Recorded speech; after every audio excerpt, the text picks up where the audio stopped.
9 مانگی زستانە و 3 مانگی بەهار. لێرە گەرمە و وەرزی هاوین نابینی. ئێرە کێلەشینە دەکەوێتە سنووری برادۆست. بەفریش تا ئێستا ناوچەکەی داگیر کردووە. لە هەر 4 وەرزی ساڵ بەفر لێرە دەمێنێت.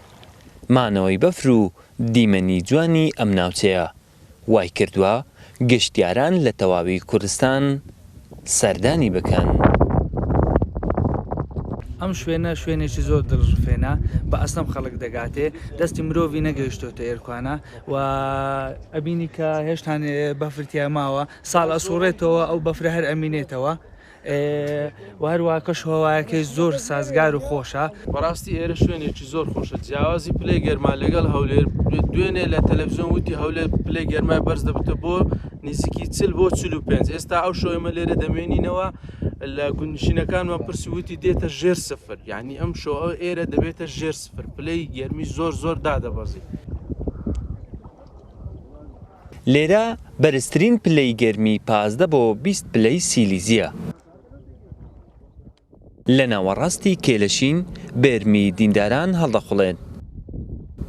درێژی بێرمەکان نزیکەی 500 مەترە و پانیەکەشیان 100 تا 250 مەترە. ئاو و هەواکەشی سارد و سازگارە. هەریە ناوچەیەکی پڕە لە مێری بە تایبەتی یعنی تەمەشا ئاو سروشتەی بکەی هەتا کەیفەتی لێ تێر نابێ زۆر خۆشە.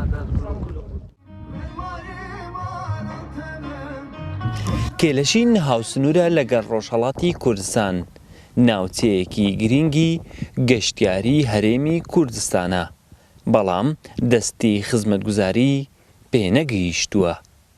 هۆکارەکەشی بەردەوامی بۆردومان و تۆپبارانی وڵاتانی دراوسەیە. وڵات حەسەن، کورسات نیوز، برادۆست.